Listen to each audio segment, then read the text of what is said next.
Hello, my name is Annalie Carruthers, and I am the organizer of the Toyin Falola interviews. Welcome. In this series, Dr. Falola, globally renowned scholar and professor, will interview scholars and policymakers whose work and research are particularly relevant for the African continent and its peoples, including the diaspora. Dr. Falola will also discuss the scholars' most recent books with them. The ultimate goal in this series is to promote the work of great minds and to spread knowledge to the general public about current intellectual projects that these great minds are pursuing. Research themes can include, but are not limited to, the following: African affairs, African migration, religion, culture, intellectual history, development issues, theories, women's rights, disability rights, post-colonial society in Africa and other parts of the global South, and globalization. These discussions will be recorded over Zoom, and these recordings will be distributed on the Toyin Falola Network Facebook page, Twitter, and website. Thank you very much for joining us, and we hope that you enjoy.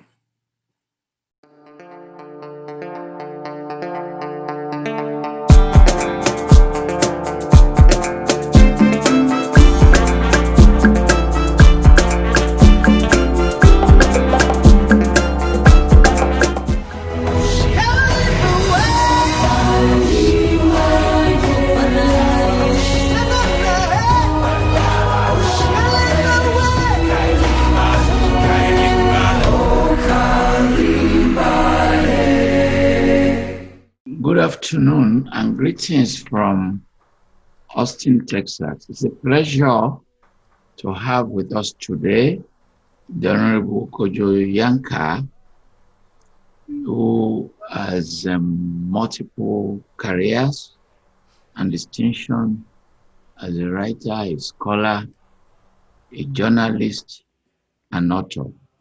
He's the founder of the African University College of Communications, originally known as the African Institute of Journalism and Communications. He was a member of Parliament and the Minister of State in Ghana, and he served on the National Media Commission, the board of the New Times Corporation, and the Law Reform Commission. At the moment, is building a major museum in Ghana. This series of interviews will focus around Pan-Africanism, around university education, and around development, all of which we believe are the themes today in the transformation of Africa. In the process, the discussion will lead to big names like that of Du Bois and Nkrumah, to the ideas of nationalism, African Renaissance, African uprising, the West and Africa. Welcome, sir. Thank you very much. Thank you. Let me start with the question, the first one. Why did you establish a university, and in what ways are your university different from the existing one, especially the University of Ghana? Yes. My background is communication, so I've been in that space for almost all my life. And I realized after a number of years that we kept complaining. I mean, when I say we Africans kept complaining that the Western media is not giving a very positive impression about ourselves. And many seminars, many conferences kept discussing.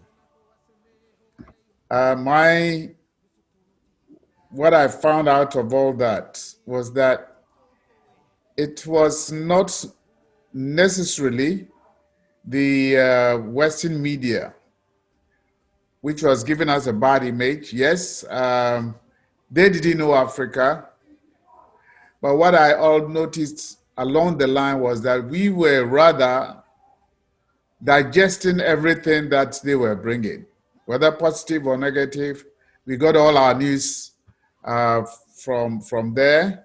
Even something between Ghana and Nigeria, or between Ghana and Togo or Cote d'Ivoire, the news came from Western sources. So I practiced journalism for some time until I became editor of the Daily Graphic. I kept wandering sources of information, and I found that we ourselves were not prepared even to do research, even to tell our own story to the outside world. I was involved as a broadcaster in designing a program on Ghana television for the outside world. Those were the Kwame Nkrumah, post Kwame Nkrumah days. We had Ghana Broadcasting Corporation broadcasting to the outside world. That has stopped, but I'm saying that I picked a whole lot from there to realize that we were only consuming, we're not producing. And part of the reason was because all the books that we were using to teach journalism were foreign based. There's nothing wrong with having a book which is written by, a non-African. There's nothing wrong with it.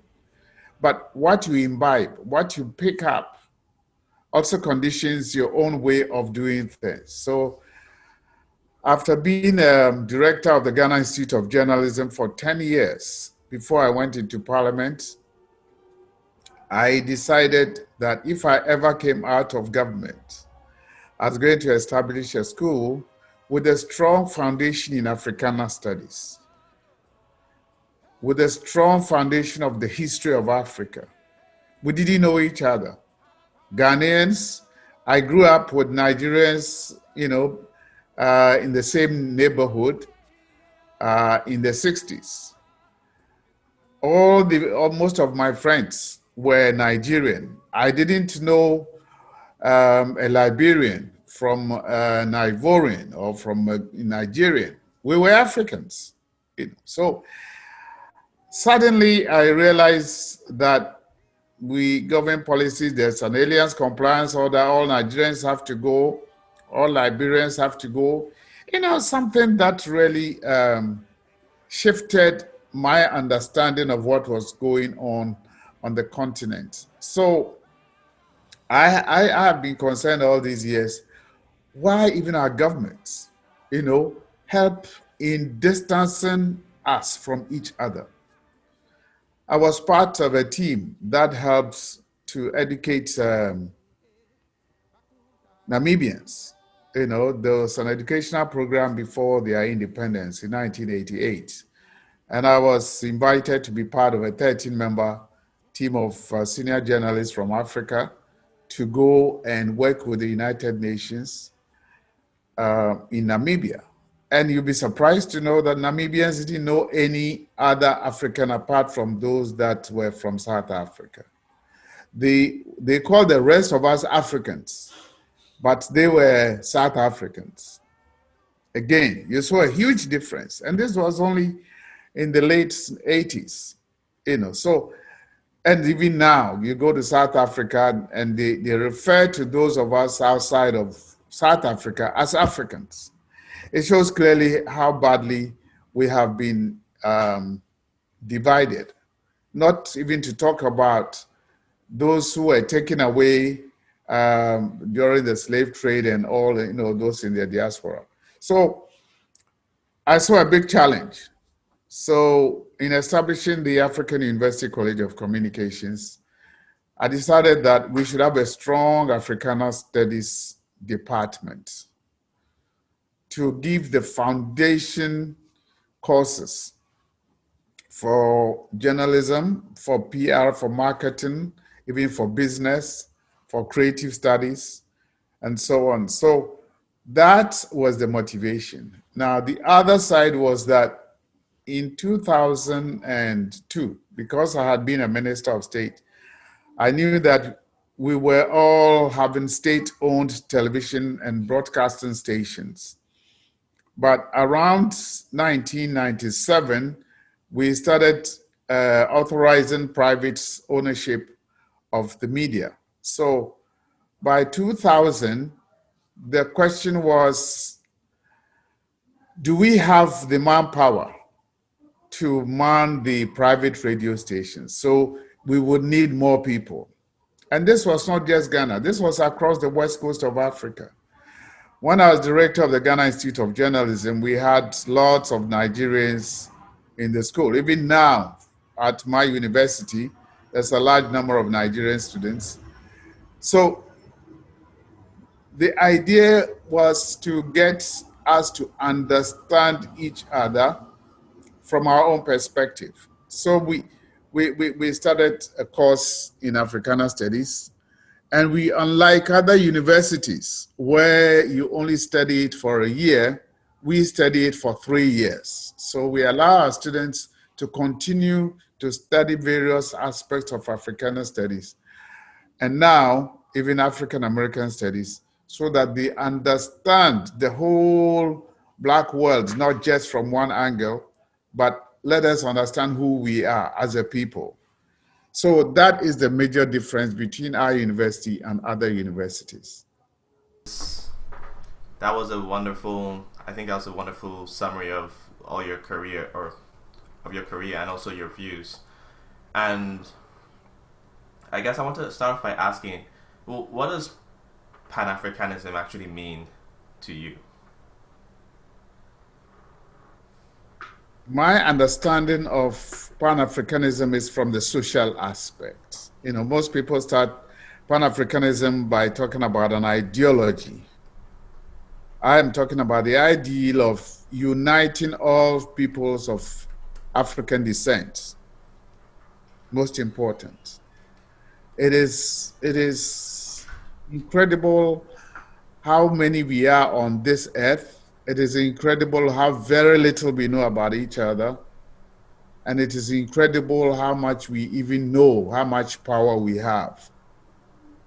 You go to Turkey, go to Pakistan, go to India, you go to South America, even Mexico next to the United States, and you find, you know, groups of Africans who have been there for years. And we also know for a fact now that creation began in Africa. The first creation was Black, was African. So now you begin to understand and ask yourself a lot of questions. So what happens? And we saw each other as different people. It is only when you go through the history, the process, where we have come all these years, that you understand. So I start from the context of we not knowing ourselves, that we are separated and divided all around the world, and therefore we should come together and know about each other. You know, along the line, particularly in the 50s and 60s, when Pan-Africanism was thought of, we had a whole lot of politicians leading. And that was the problem, because they led the Pan-Africanist movement with the socialist ideology, and therefore was shifting Pan-Africanism into one ideological bloc. That, I think, created a problem for Pan-Africanism. But again, it is not their fault. You know, after independence, most of the independence movements during the Cold War took sides.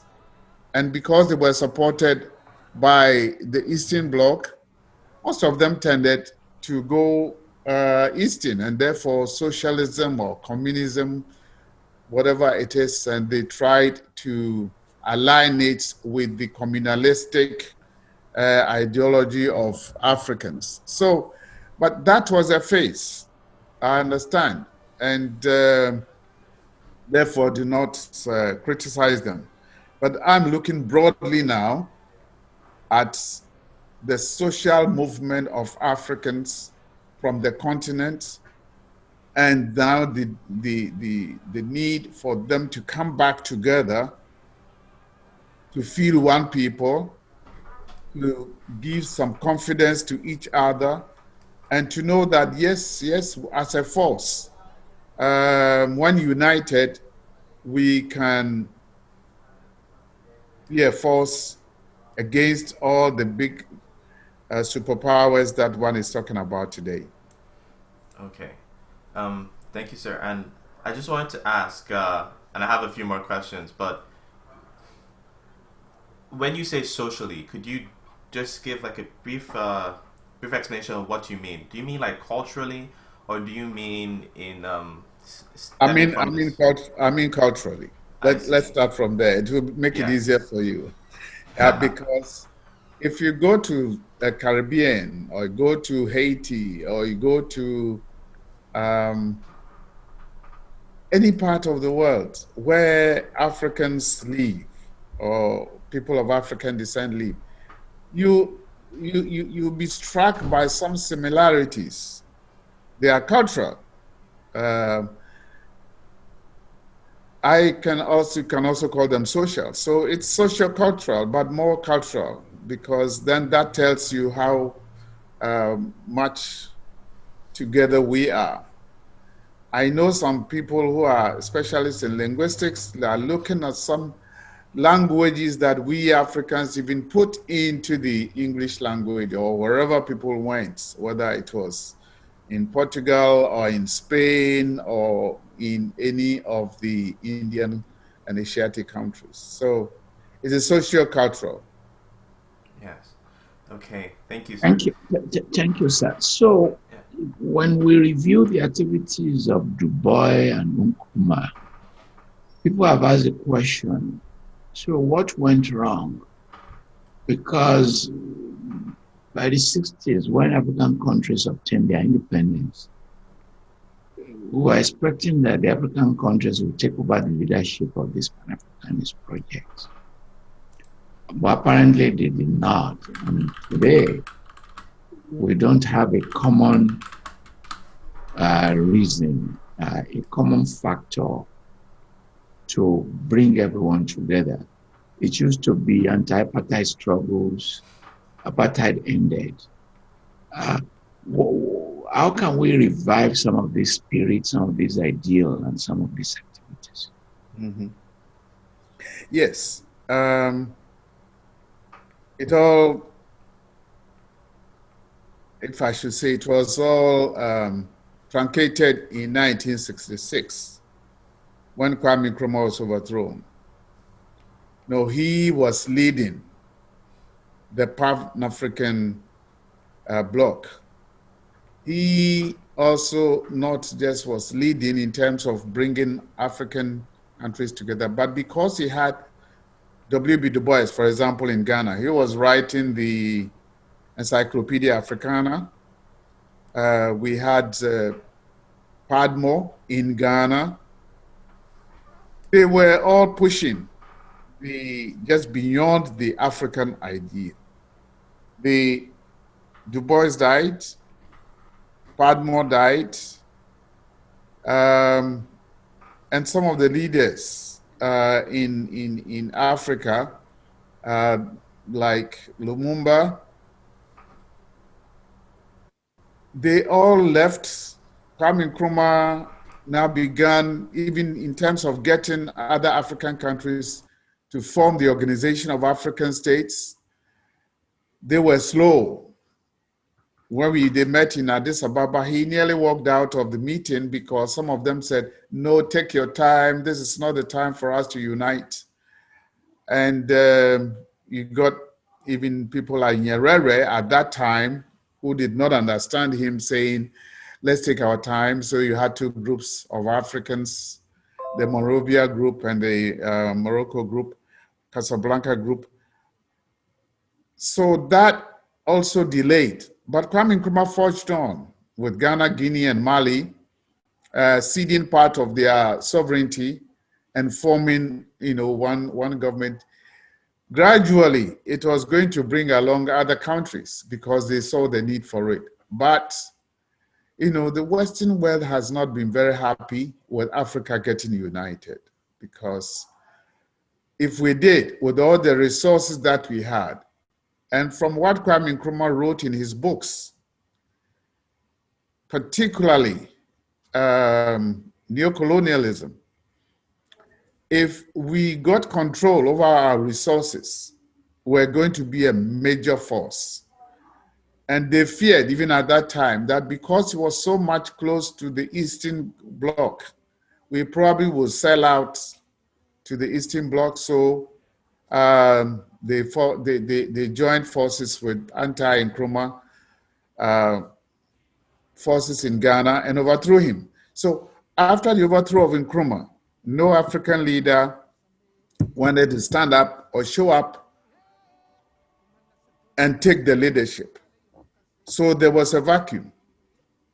There was a long vacuum, and every African government decided to do what they wanted to do. And as I have argued elsewhere, if one little country in Africa, if Togo is negotiating with China, it's no game. It's an unfair battle. Or for that matter, any other country. So that's what's happened. So it gave them time to now just split Africa the more. But Organization of African Unity continued until African Union was formed, was put together to give it a stronger bite, to give it a stronger structure. And so it is now that it is picking up. And now that African Union has recognized the diaspora as the sixth region of the continent, and the forces are now moving together with the Year of Return in Ghana last year, with other movements going on in other parts of the continent. I believe that this is now the time to now regroup. Yeah. And I believe that it will also affect the progress of the African Union itself. Yeah. Thank you, sir. So that's the next question I actually wanted to ask. So what role has the African Union played in furthering this idea of Pan-Africanism, right? Because it seems like it emerged after the original organizations that Kwame Nkrumah put in place. So what is different about the African Union, and how good of a job have they done, I guess, if they have? Yes, the Organization of African Union was very loose. The African Union at least has set up a timetable. I mean, not everybody agrees with their 2063 agenda, but at least they have drawn up some pillars which should be built around all African states, and which should also bring together like minds. They have, as one of the pillars, common transportation across the continent, common currency, common stock exchange, and the one that has just been ratified and is ready to take off early next year is the African Continental Free Trade Area. Yes. That is a very meaningful one. It's a very significant one. It would have taken off this year, but COVID slowed it down. Very important is the idea that we now learn to trade amongst ourselves. African trading among themselves is only 5%. I've always held that, big countries like Nigeria, South Africa, Egypt, big economies, if they all pulled together with the rest of Africa and were trading amongst ourselves, more than $3 trillion of trading, we will be able to change the face of the continent. But that's only one, so the African Continental Free Trade Area Agreement that has been ratified and the General Secretary appointed, Accra has been made the capital, is very significant. We only pray that it takes off early next year, should have done this year, but because of COVID, it slowed down. But the intentions are still held high. So we start from there, and then it continues. It's not going to be very easy.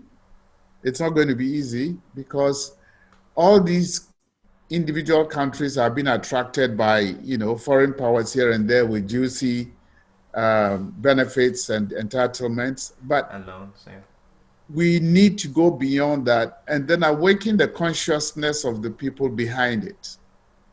I mean, the youth of Africa cannot continue to allow all these resources going into foreign hands. What are they going to inherit? So I believe that is an area that African youth have to be concerned about. And once they also show concern and support for some of the initiatives that have been taken, I believe that we'll be making a headway. So, sir, going further on this, right? So I remember from your previous answer and also here, you kind of mentioned that the African Union was kind of loosely created. So it's not like the Organization of African Unity. Okay, the Organization of African Unity was loosely created, but the African Union, you say, is a stronger, or does it? Yes. Right. Okay. So would you say that it is more likely, would be better for its success? And just going further into this question, I also remember that you mentioned that in the original days when the Organization of African Unity was being formed, that there were factions, I believe, or regional factions, right? Do you see any of that still happening in the African Union? And how do these regional factions, how do they interpret the view of Pan-Africanism? Is it cultural, like what you're trying to put, or what you said, or do you think it's more ideological, or do you think it's economical even? Yes, from the beginning it was ideological.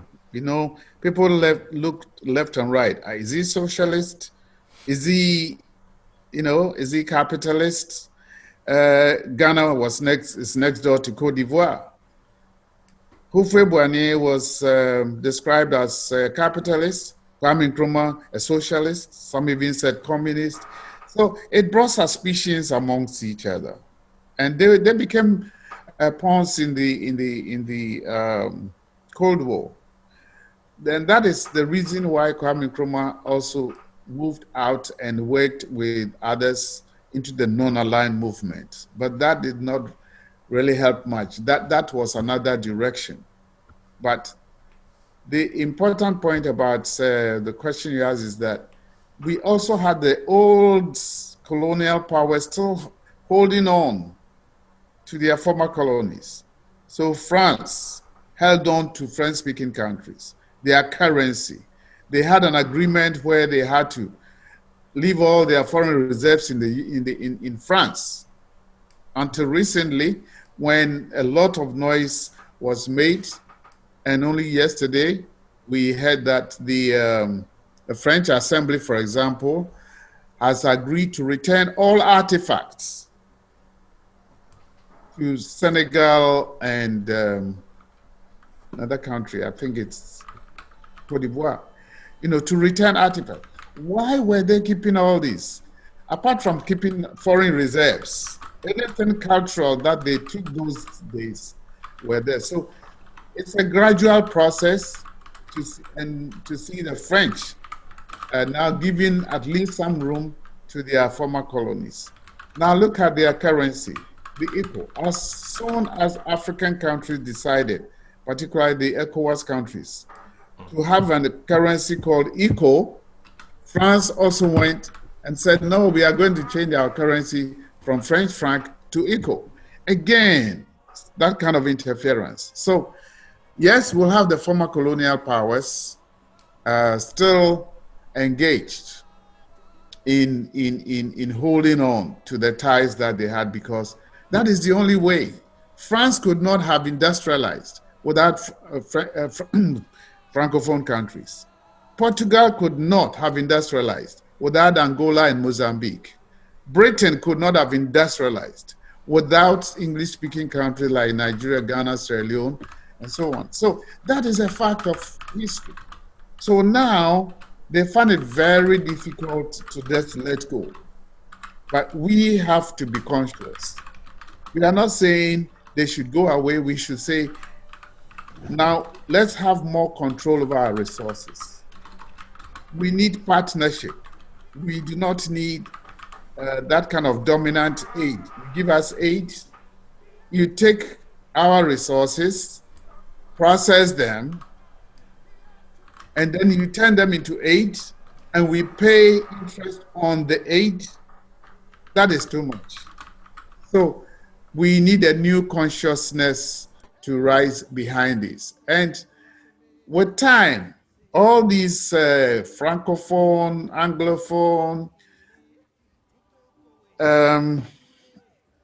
Portuguese zone and all that will disappear as long as African youth realize that these were all attempts to divide us and take control over our resources. So, yes, thank you, Go sir. And so I have one more question, and this was something that you talked about just now. The ECO, or the West African, ECOWAS, I guess, the Economic Community of West African States. Right. So, in some ways, you could argue that it's not a Pan-African movement, but it's a West African movement. But is it a precursor to a larger Pan-African movement, or would you say that it, in some ways, detracts from the Pan-African movement? No, it was a response to the earlier position of some Africans that instead of uniting at once, let's unite regionally, right? So we have the South African countries, we have West African countries in ECOWAS, East African Economic Community, the Arabs also have their, their Maghreb and so on. So these are regional groupings, which were dictated by the Organization of African Unity, because some of them opposed Kwame Nkrumah's idea of let's rush into an African unity. Some said let's go gradually and let's go region by region. So ECOWAS is one such development. It's my pleasure to invite Sarah Diallo, who will introduce herself and ask you a series of questions. Thank you, Sarah. Hi. Thank you so much for being here. It's an honor to be able to hear all that you've had to say. It's been extremely exciting and just interesting. My name is Sarah Diallo, and I'm a sophomore here at the University of Texas. And so the first question, or I guess the main question that I had to ask you was, how can we use journalism and communications to continue to combat these kind of archaic beliefs and stereotypes that many people still use to perceive Africa? And how does Pan-Africanism play a part in recreating this African narrative? Right. Journalism or communication generally is so important, but like any writer, you must have confidence in what you're writing because it belongs to you. Your name is on it. Your byline is on it. And the difficulty that we had in the past was Africans writing from even a European point of view. So you were African, you are reporting on Africa for a newspaper, and you want to write in the same way that they write, without even knowing about yourself. Because when you are told that your leader is a dictator, you also use the same term, oh, a dictator from here, without even understanding the context. So we copied labels that were brought to us from elsewhere, and they used them. I'll give you an example. Now everybody talks about how well Rwanda is doing under a leader after a war. And you get journalists from Africa also praising the leader. Now, in the last few months, I've seen some African journalists also refer to the Rwandan leader as a dictator. It's not their term. They are copying the same thing. Now, the same things that the Western journalists are copying, because that is where their thought processes are all Western oriented. So even their whole idea, they are not looking at the development, the impact that this leader is giving to his country, but we want to copy. And very soon you will find that, oh, everybody is against him, and so the point about the the Pan-Africanist thinking here is that it's not going to be easy, because our minds have been captured for more than 400 years. So let me, on behalf of Diallo, Yes. When would a generation come to power? If you look at Togo, there's a dynasty there. If you look at Cote d'Ivoire, they are all in their late 70s. Or in Bia is in his 80s. Why do we have all these old people in power and people like Sarah will not have a chance for a long time? It's simple. It's the people who have allowed it. People around them have allowed it. Listen, even in our traditional setting, where even kings don't have to be overthrown, when a king gets, incapable of running affairs for one reason or the other, at least I know that in Ghana, they find a nephew or somebody younger to sit on his lap to continue to reign. That's the concept. But for some reason, some of our leaders, propped up by those around them, have wanted them to stay on because it's convenient for them. It's convenient for them to enjoy when the man is incapable of doing anything. And it's sad, but what is my solution? My solution is that the youth should rise up against such tendencies. It's not going to be easy, but they have to protest. It's nowhere on this earth has any freedom been given to anybody without protest, without struggling for it. They should not just sit there and say, oh yeah, let's wait, he will die. That's what has happened to Zimbabwe. Was a good guy, somebody who fought in the bush for 13 years with men to liberate the country. Now he gets there. It's a good thing. I like what he did. We fought for the land. Don't give the land back to the white people. I like it. But then when you are a leader like that, you have people around you. Do they believe in what you are saying? Sometimes they don't. They become sycophants. So they want to protect you because they are enjoying, certain things behind your back, and they will continue to protect you. So I'm saying these are the kinds of things that the youth should observe and really protest against. It is getting too much on the continent. Paul Biya, how old is he? What can he do? He's going to functions and they are holding him like they are holding somebody to, an intensive care unit. It's wrong, so it's the people around them. So that's why you need awakened people, that we cannot continue to do that. And yes, it's very easy to design a constitution and say, oh, let's extend their power. I mean, why do we have leaders, staying on for 30 years in Uganda? We say, oh, it's all right. Oh, no. And then you have the other response. Sometimes you hear that, oh, but you don't overthrow African leaders, but that is wrong. I'm saying that the traditional leadership should go side by side with this central thing that we have brought on ourselves. But we should relate. And that is the only way we can be wiser. But if we want to say, and that's why most of the countries too in Africa, we are fighting the traditional leadership because we want them to get away. We don't want the values.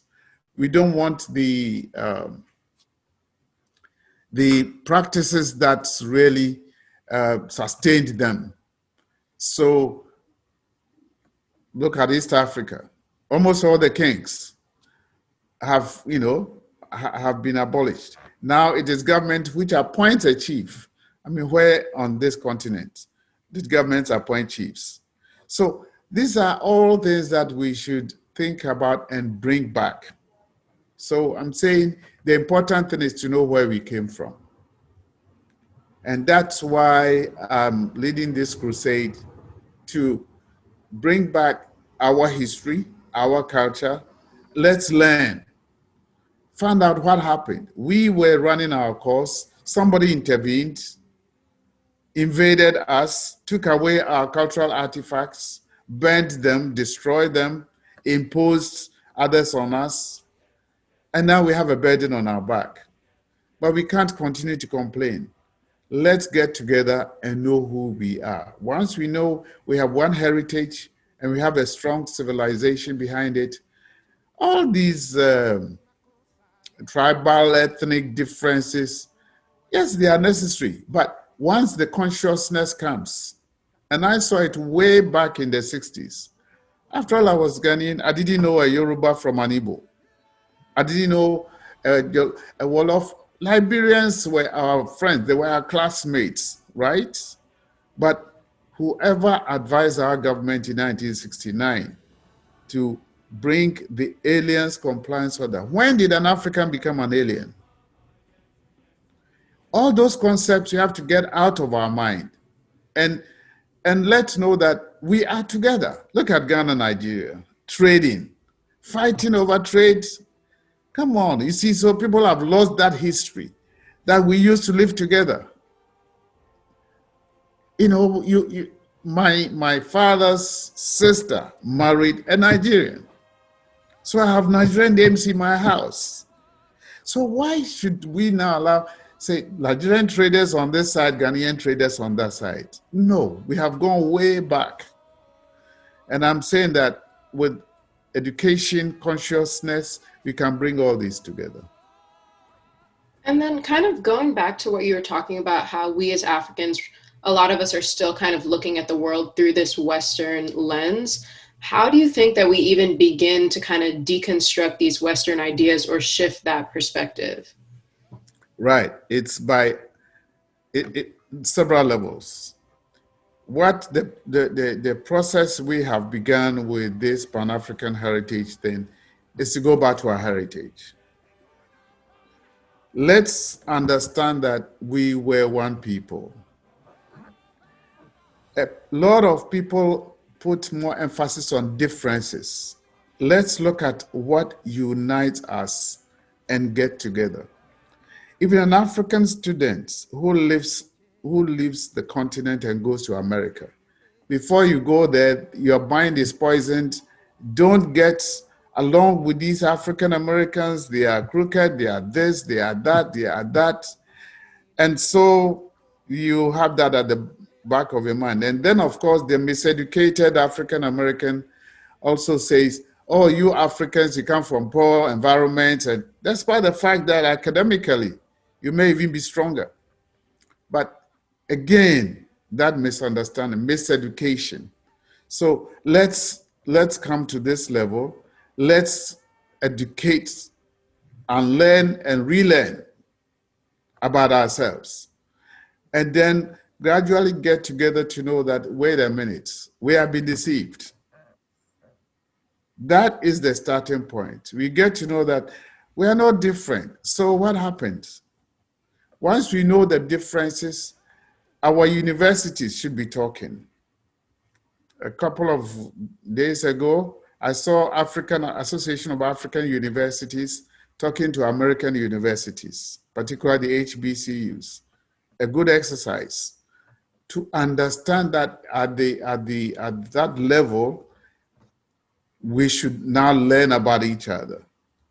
You can now work with the people in the cultural space, the creatives, writers, having the opportunity to meet. What are the themes that we deal with? Is it beneficial to our people? Can we now address our minds to certain themes? When Bob Marley was talking liberation, some musicians in West Africa were talking about something else, non-liberation, right? Why did we leave? If you look at the distance between Bob Marley and the rest of the musicians, Fela Kuti was doing a great thing in Nigeria. Why didn't we all get together to listen to them? Or did we think that, oh, these are just musicians, but we're just listening to others from elsewhere? So it's all a question of consciousness and what we gain out of ourselves. We must learn to find something good in what we are doing. And we have a lot of African scholars and intellectuals like, Professor Falola, who is all over the place. He writes one article and it appears in 7 different places, trying to bring a new consciousness. That is what we should do. And we should not, and even before I get to the not, we should acknowledge and recognize the good that we have amongst ourselves. We have so much, but we waste time on the negatives. Thank you so much, Sarah Dalo. And we thank you for your great questions as I invite Michelle to ask our own questions. Michelle, please introduce yourself. Thank you, Professor. First of all, I would like to thank you so much for coming to speak to us. I've been really enjoying it so far. My first question I have for you is earlier on in the interview, you mentioned a divide that you noticed in through working with the United Nations that's been created through Africans and South African relations. And just, I would like to ask you, how do you think that that has affected African studies and ideas of Pan-Africanism? Oh, yes. Because of those divisions, it's taken a long time for Africans, and particularly in the South, to see the rest of Africa as their own kith and kin. You recently heard about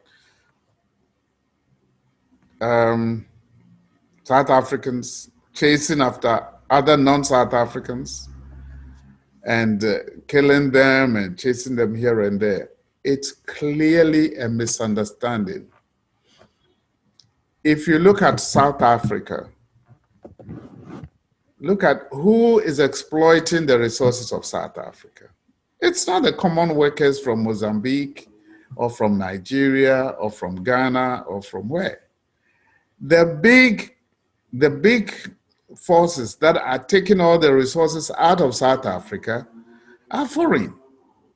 But their minds have been made to feel that, oh, it is those Mozambicans, it's those Zimbabweans, it's those Nigerians who are your enemies.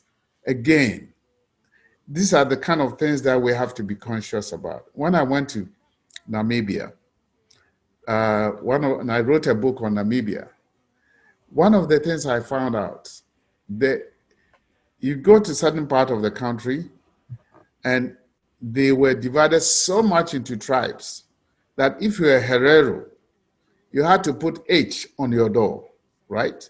And you're a Bushman, you had to write B on your door, and so on and so forth.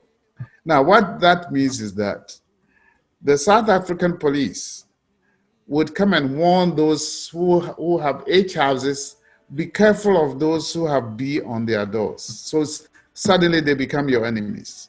So within that country, among the tribes, they became enemies of themselves. The same thing in South Africa. If you look at the so-called partition of Africa, the border along Zimbabwe, Zambia, almost the same people, but they drew the lines amongst them. So Zimbabweans going to South Africa, they are Shonas. They think they have come to part of their own people. But because we now call them Zimbabweans, South Africans see them as foreigners. Similarly, Ghana, next door, the French took over, called it Togo, called the other side Côte d'Ivoire. Togo at some point was in the hands of Germans. So suddenly we are having elections and they all become strangers. Close the borders. When relatives live on the other side and trade on the other side. So suddenly we've turned enemies amongst ourselves. Look at Nigeria, Benin, on that border. They speak the same language all across. Even from Benin through Togo to Ghana, the Ewe that we call them, speak the same language.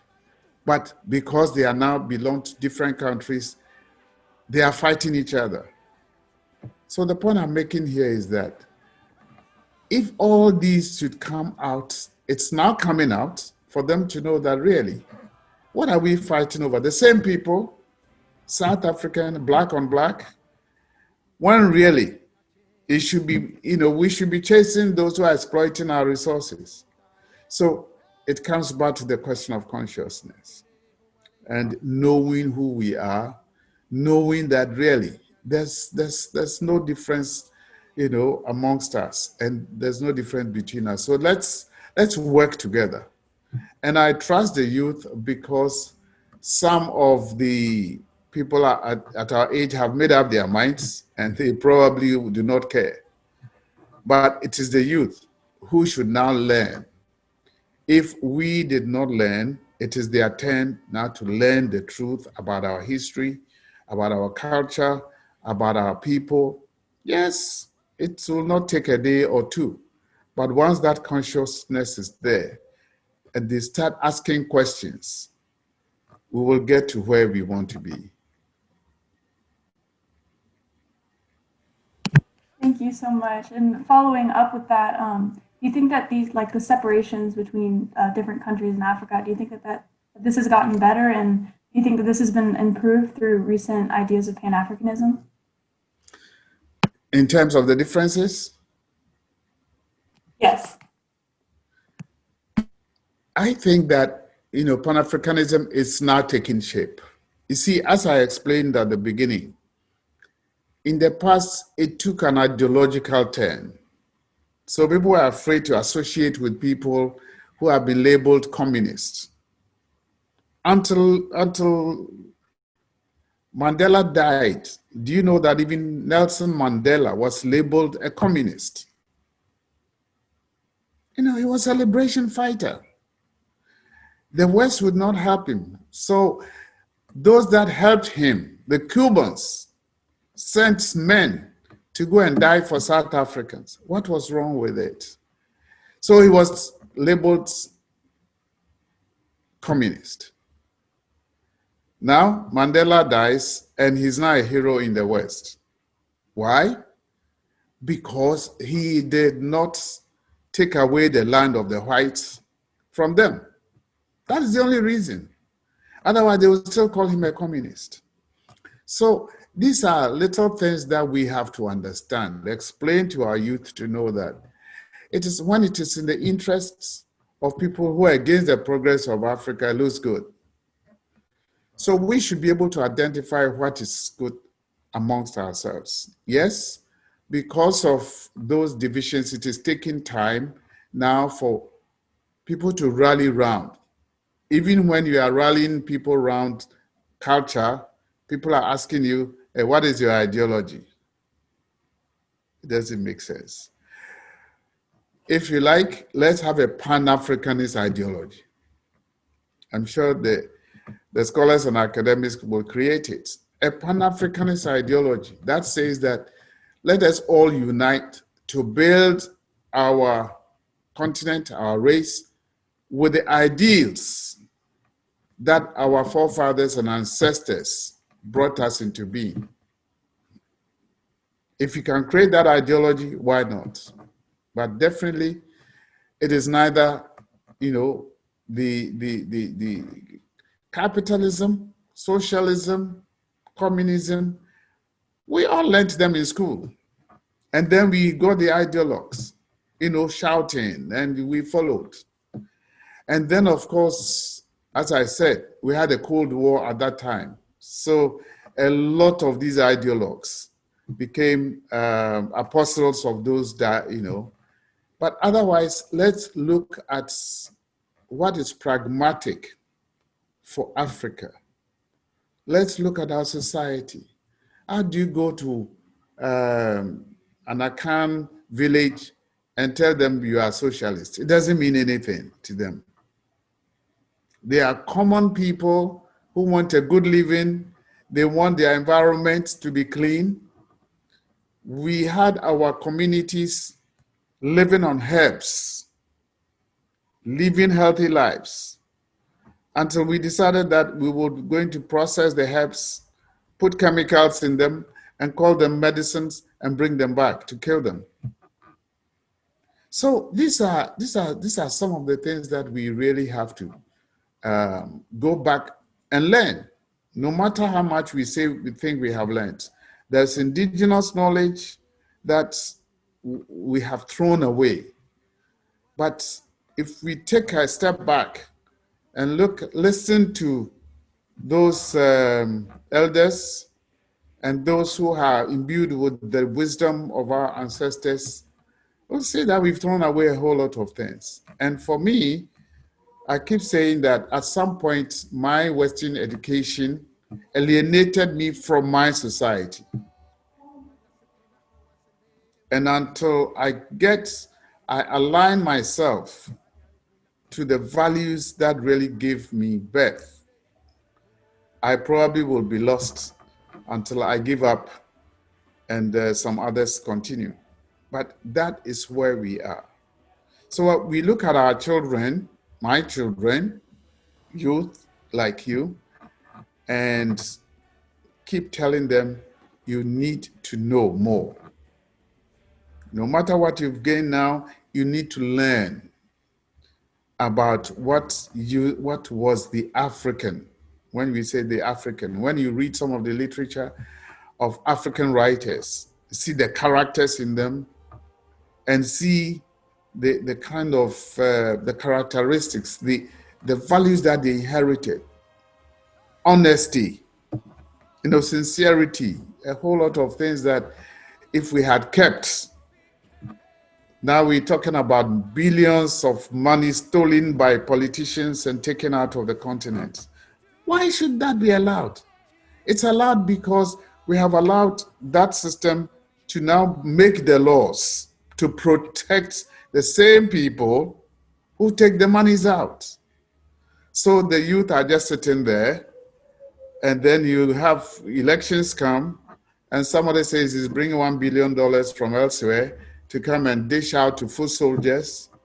They sweat their way around after elections. You don't see the foot soldiers again.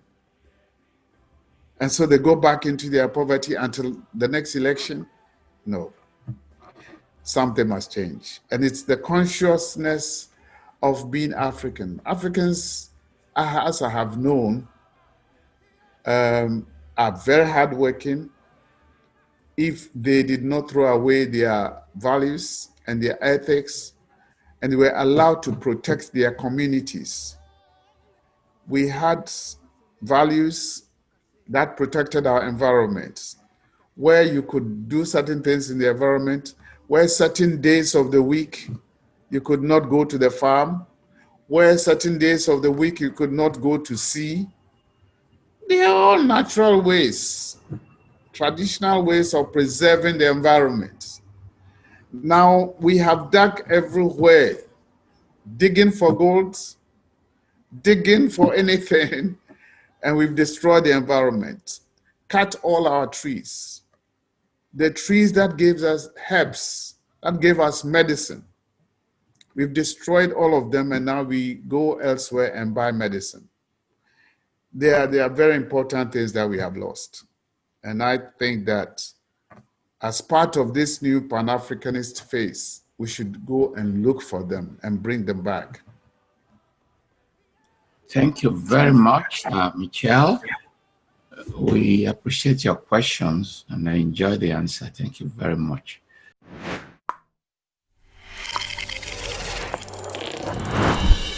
Baba yetu yetu liye mbinguni yetu yetu amina. Baba yetu yetu liye jina lako litukuzwe. Baba yetu